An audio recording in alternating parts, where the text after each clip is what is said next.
The 2025 AFL season is right around the corner, and it's shaping up to be one of the most competitive seasons in recent years. With young stars breaking out and plenty of unpredictability, let's dive into my predictions for the 2025 AFL ladder. Now, this may be seen as a very hot take, but as much as I hate to admit it, Hawthorn is going to be a damn good football club this season. They're young, talented and still developing. Their deep finals push last season, where they were only 3 points away from a prelim final against a power team that had way more experience in finals than what the Hawks had, shows just how dangerous this team can be. Their midfield, led by Jai Newcombe, Jack Ginnivan and the Wizard, is continuing to grow, and their young forward line with Mitch Lewis and Dylan Moore is only getting better. Their backline, anchored by James Sicily, will be just as strong as it was last year. While there may be a world where they regress, I just can't see them missing the top 8 after the season they had last year. The reigning minor premiers haven't changed much, and that's not necessarily a bad thing. They still have a strong squad with the likes of Chad Warner, Isaac Heaney and Errol Gooden leading the charge. Their backline, featuring Tom McCartan and Dane Rampey, is as reliable as ever. The only concern is whether they can avoid a post-premiership slump like the 2007 Power, but with the chemistry they've built over the past couple finals runs, I think they can remain a top 4 team by the time the season is said and done. Someone predicting Geelong in the top 4? What else is new? Year after year, the Cats refuse to drop off, and I don't see that changing in 2025. With Jeremy Cameron still dominant and Patrick Dangerfield providing leadership, this side knows how to win year after year. They've mastered their recruitment processes by somehow managing to bring in Bailey Smith from the Dockers. The Cats are always fresh with new talent while still maintaining their core structure. Once again, they'll be one of the toughest teams to beat in the AFL. Although the Lions won the premiership last year, I don't think they make it back to the form they had last season, as I don't think they look as good as they had in previous seasons. Joe Danaher's retirement will be a big blow for them, as Joe was kind of the sticky glue for this team. Lachie Neale still remains as one of the best midfielders in the league, and with Eric Hipwood and his squad up forward, they have the firepower to be dangerous once again, but not having Joe could be the beginning of their downfall.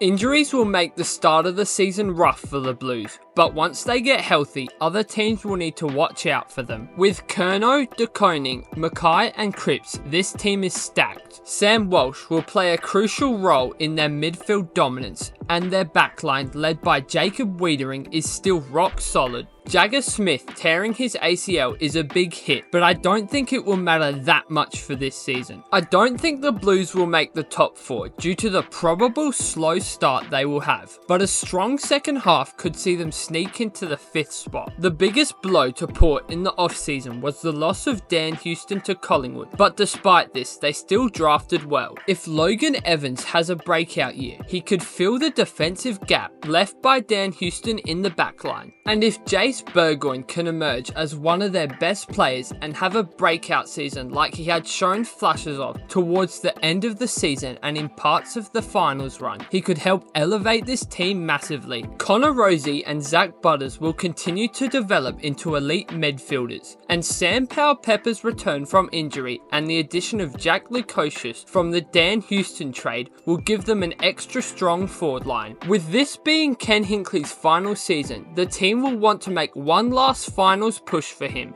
I don't see them cracking the top 4, but they should easily be able to make finals. As much as I dislike Collingwood, they've made some solid moves, with the main one being bringing in Dan Houston. With the Dacos brothers in their prime and an elite forward line featuring Jamie Elliott and Jordan De Goey, they'll be competitive all season long. Their backline, now reinforced with Houston, remains one of the strongest in the AFL. And let's be honest, the AFL won't want a finals series without Collingwood and will do anything they can to make sure their Victorian baby is in the finals. The Dockers landing Shea Bolton this summer was huge for the club. He might just be the missing piece they needed to push them into the top 8. His creativity, speed and goal scoring abilities add a new dimension to their attack. With Caleb Sarong and Andrew Brayshaw leading the midfield, this team is on the rise. And to be honest, if everything goes well for them this season, I could even see them cracking the top 5. But for now, I have them at a very respectable 8th, which would still have them play finals. The Crows drafted well this offseason and made some nice recruitments, with players like Alex Neil-Bullen and Sib Draper being really good pickups for this team. And while the Power will most likely still be the better South Australian team, the gap will be closer this year. They will probably just miss out on the top 8 due to losing some close games, which has seemed to be their poison over the past couple seasons. Jordan Dawson and Isaac Rankin will keep them competitive, but they may still be a year or two away from making finals once again. The Giants finished top 4 last season, but didn't do much in the off-season to keep up with other improving teams. With the top 8 and even top 12 being such a tight and competitive race this year, I believe that they won't be able to keep up with everyone else in the race. Toby Green and Jesse Hogan are still going to be game changers for the Giants, but they may lack the depth to stay in the finals mix throughout the 24 rounds in the season. Essendon has the talent to make finals,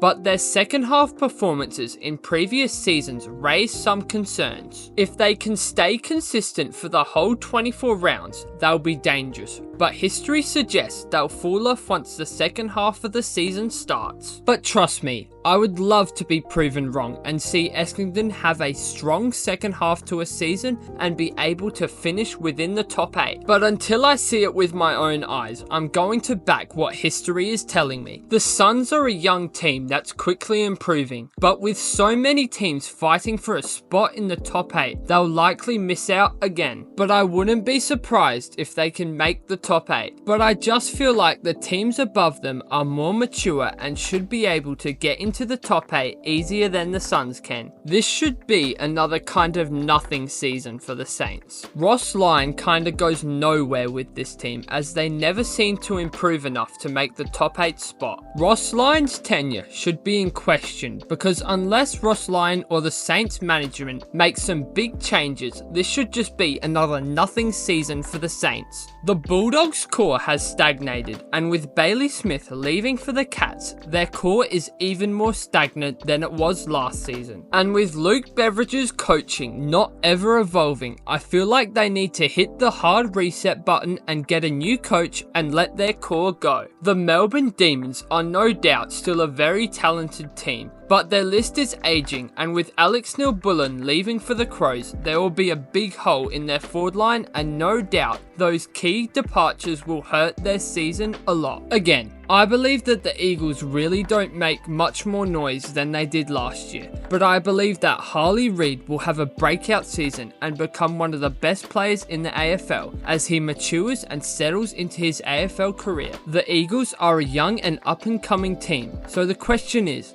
can you rely on them to stay consistent for 24 rounds of football? This is something they would have to do if they wanted to finish any higher than 16th. Just like last season, I don't really see North Melbourne doing much this year, but I believe that Harry Sheezel will improve massively, which could help them land a slightly higher spot on the ladder. But if the team just stagnates and doesn't really improve, I could see Richmond finishing at the 17th position if everything goes right for the Tigers and everything goes wrong for North Melbourne. But nonetheless, their rebuild continues. The Tigers will most likely end the 2025 Premiership season by earning yet another wooden spoon, but this season will be a good opportunity to develop the younger players on the Tigers roster. So there you have it, that's my prediction for the 2025 AFL ladder.